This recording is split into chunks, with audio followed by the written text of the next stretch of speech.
রিজিক সমৃদ্ধ হোক, আমরা সবাই তার জন্য চেষ্টাও করব, দোয়াও করব। সেই সাথে আরেকটা কাজ আমাদের করতে হবে, তা হলো আমাদের চাহিদাগুলোকে সীমিত করার চেষ্টা করতে হবে, চাওয়াগুলোকে সংক্ষেপ করার চেষ্টা করতে হবে।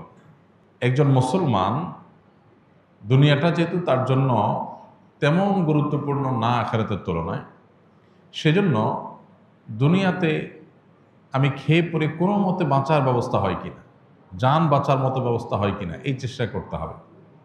আমাদের নবী করিম সাল্লাল্লাহু সাল্লামের বাসায়, তার ঘরে মাসকে মাস অতিবাহিত হয়েছে, শুধু শুকনা খেজুর আছে, কিচ্ছু নাই, চাল ডাল গোশ কিচ্ছু নেই, মাসকে মাস। আপনি বা আমরা নিশ্চয়ই এর চাইতে বেশি অভাবী না। কিন্তু নবী করিম সাল্লাল্লাহু সাল্লাম কোনোদিন তার অভাবের ব্যাপারে কারো কাছে অভিযোগ করেন নাই। তার মানে ওইটা তিনি মেনে নিয়েছেন যে আল্লাহ তাআলা আমার কি অবস্থা রাখছে, আলহামদুলিল্লাহ। তরকারি নাই, লবণ দিয়ে ভাত খাবো, কাঁচামরিচ দিয়ে খাবো, ভাত দুই বেলা নাই, একবেলা আছে, একবেলা খাবো, ভাত দুই বেলা সবর করবো। এই মানসিকতাটা লালন করলে যেটা হবে, এই যে রিজিকের কষ্ট, যতটা না ক্ষুধার কষ্ট, যতটা না পেটের কষ্ট, তার চেয়ে বেশি মনের কষ্ট। যেমন নাই, মানসিকভাবে আমি ডিপ্রেসড হয়ে যাচ্ছি, অনেকের আছে আমার নাই, পেরেশান হচ্ছি, দুশ্চিন্তাগ্রস্ত হচ্ছি।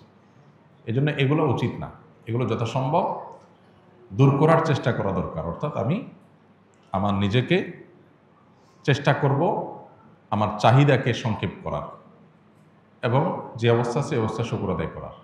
সেই সাথে আপনি চেষ্টা করবেন, সাধনা করবেন, মেহনত করবেন এবং সিরিয়াসলি কাজ করবেন। আমাদের অনেক ভাই আছে যাদের রিজিকের কষ্টে তারা ভোগেন, কিন্তু রিজিকের কষ্টটা হয় মূলত বেশিরভাগ মানুষেরই সিরিয়াসনেসের ঘাটতি আছে, অথবা কোনো কাজকে ছোট মনে করেন, তিনি সব কাজ করতে চান না। মন মানসিকতা যদি এভাবে করেন যে আমি যে কোনো হালাল উপার্জনের মাধ্যম পাই সেটা আমি করবো ইনশাআল্লাহ। এক জায়গায় একটা কাজ করছি, সব বেটে বলে হচ্ছে না, সব মন মতে হচ্ছে না, এটাই দুনিয়া, এটা জান্নাত না, এখানে সব মন মতে হবে না। আপনি মনে করছেন অন্য অনেকে কাজ করছে, তারা কত শান্তিতে আছে। আপনি যাদেরকে শান্তিতে আছে মনে করছেন, হয়তোবা তারা অনেকে অনেক অশান্তিতে আছে, আপনি জানেন না। একজন খুব চকচকা অফিসে খুব টিপটপ গাড়িতে চলাফেরা করে, যায় দেখেন ওখানে তার এমন এমন কষ্টের মধ্যে সে আছে যে আপনি চিন্তাও করতে পারবেন। সবসময় মানুষ অন্যটাকে অনেক বেশি ভালো মনে করে, নিজেরটাকে অনেক কষ্টের মনে করে। এই জন্য যারা রিজিকের কষ্টে আছেন বলে মনে করছেন, তাদের অনেকে আসলেই অনেক কষ্টে আছেন, তাদের প্রতি অবশ্যই সমবেদনা। যে মুসলমান আমরা দোয়া করি আল্লাহ তাআলা তাদের কষ্ট দূর করে দিন। কিন্তু অনেক মানুষ আছেন যারা রিজিকের কষ্টে আছেন বলে মনে করছেন, আসলে তারা সেভাবে রিজিকের কষ্টে নাই। অর্থাৎ এটাকে মানুষ চাইলে এই দৃষ্টিভঙ্গিতে দেখতে পারে যে আলহামদুলিল্লাহ, আমি কিছু মানুষের তুলনায় একটু কষ্টে থাকলেও আবার বহু মানুষের তুলনায় অনেক ভালো আছে, অনেকের তুলনায় আমি অনেক ধনী আছে। যেমন মিডল ইস্টের লোকজন, তারা বেশিরভাগ মানুষই বোতলের পানি খায় অভ্যাস, ছোটো ছোটো বোতলের পানি খায়। বাসা বাড়িতেও তারা, অফিস আদালতে তো প্রায় অলমোস্ট সবাই বোতলের পানি খায়। তাদের অনেক টাকা পয়সা, তারা আমাদের চাইতে অনেক বেশি ধনী দেশ, ধনী সমাজ, সেই হিসাবে তারা বোতলের পানি খায়, এটা তাদের জন্য একটা নর্মাল ব্যাপার। এখন একজন আরাবিয়ান, সে মনে করেন এক কার্টন পানিতে ধরেন 20-40 বোতল পানি থাকে ছোট ছোট, সে এইভাবে পানি কিনে খাওয়ার সামর্থ্য তার নাই। সে গ্লাসে করে ঢেলে ঢেলে বড় জার থেকে নিয়ে তারপর পানি খায়। সে নিজেকে কিন্তু গরিব মনে করে, কারণ তার আশেপাশে সবাই বোতল খুলে ডকডক করে পানি পান করে, সে এটা করতে পারতেছে না।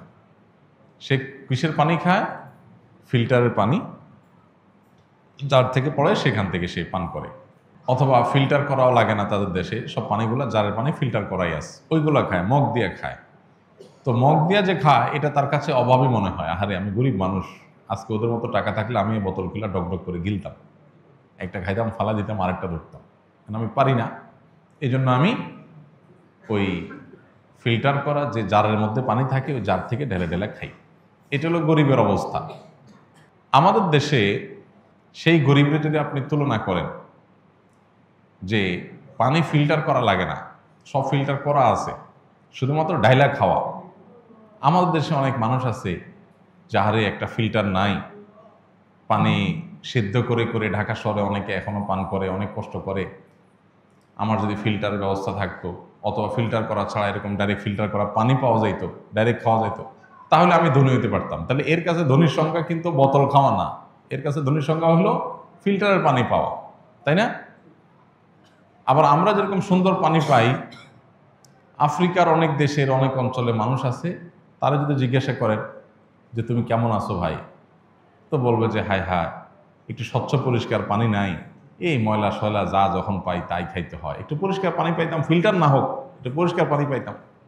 তার কাছে ওইটা হলো ধনী হওয়া। তাহলে পৃথিবীতে সবাই ধনী সবাই গরিব, সবাই ধনী সবাই গরিব, এটা তুলনামূলক ব্যাপার। আমি যখন আমার চাইতে উপরের দিকে তাকাবো তখন মনে হবে আমি গরিব, আবার যখন আমি আমার নিচের দিকে তাকাবো তখন মনে হবে আমি ধনী। নবী করিম সাল্লাল্লাহু আলাইহি সাল্লাম আমাদের এই সমস্যার সমাধানের জন্য দৃষ্টিভঙ্গিটা পাল্টাতে বলেছেন।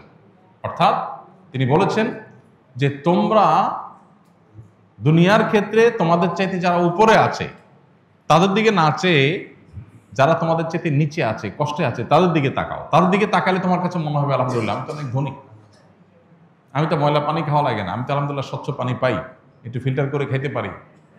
তো এই দৃষ্টিভঙ্গিটা আমাদের দুনিয়ার ক্ষেত্রে লালন করতে হবে। দিনের ক্ষেত্রে, আমলের ক্ষেত্রে হলো উল্টা। সেক্ষেত্রে হলো আমি আমার চাইতে যারা উপরে আছে তাদের দিকে তাকাবো, তখন মনে হবে আমি আর কি এমন আমল করলাম, আমি আর কি এমন ভালো কাজ করলাম। আল্লাহ তাআলা আমাদের এই দৃষ্টিভঙ্গিকে পরিবর্তন করার তৌফিক দান করুন। আমরা যারা কষ্টে আছি, অভাবে আছি, তারা মনে কষ্ট নেব না, তারা ভুল বুঝবো না যে হুজুর আমরা কষ্টের কথা বললে আপনি ওয়াজ শুনাই দেন কেন, পারলে একটু আসনা ফাউন্ডেশন থেকে টাকা এনে দিয়ে দিবেন, টাকা না দিয়ে আপনি ওয়াজ শুনাই দেন কেন। ভাই, টাকা আসনা ফাউন্ডেশনের টাকা এভাবে দিতে পারবো কি পারবো না সেটা তো ভিন্ন আলাপ, কিন্তু টাকার চাইতে বড় সলিউশন হলো এই মানসিকতার পরিবর্তন। এটা হলো আসল ট্রিটমেন্ট, স্থায়ী ট্রিটমেন্ট। টাকা আজকে দিলাম আপনাকে আমি বা অন্য কেউ দিল, আপনার সমাধান হলো, সমাধান আবার সমস্যা আসবে, আবার সমস্যা হবে। মানসিকতা যদি পরিবর্তন করে নেন দেখবেন যে আপনার ট্রিটমেন্ট নিজেরটা নিজে করতে পারবে। বেশিরভাগ ক্ষেত্রেই মানসিকতা পরিবর্তন করে আমাদের অভাবে আসি যে এই মানসিকতাই দূর করা সম্ভব। আমি অভাবে নাই, আমি অভাবে নাই আলহামদুলিল্লাহ, বহু মানুষের তুলনায় আমি ভালো আছি আল্লাহ শুকর। তাহলে আপনার মানসিকভাবে যে কষ্টটা এটাই দূর হয়ে যাবে। বাকি কষ্ট যেটা আছে সেটা দূরের জন্য সিরিয়াসনেস, আল্লাহর কাছে দোয়া, সঠিকভাবে চেষ্টা করা, বুঝে শুনে পা ফেলা, বুদ্ধিমান অভিজ্ঞতার সাথে পরামর্শ করে করে ইনিশিয়েটিভগুলো নেওয়া, ইনশাআল্লাহ এগুলোর মাধ্যমে বেশিরভাগ দারিদ্র্যের মোকাবেলা করা সম্ভব ইনশাআল্লাহ। আমরা দোয়া করি আমাদের এই ভাইয়ের জন্য, ওসমান গনির জন্য, আল্লাহ তাআলা তাকে হালাল রিজিকের, বরকতময় রিজিকের ব্যবস্থা করে দিন। আর অনেক ভাই অনেক কষ্টে আছেন রিজিকের, আল্লাহ তাআলা সবার জন্য ব্যবস্থা করে দিন। আস-সুন্নাহ ফাউন্ডেশন, উম্মার স্বার্থে সুন্নাহর সাথে।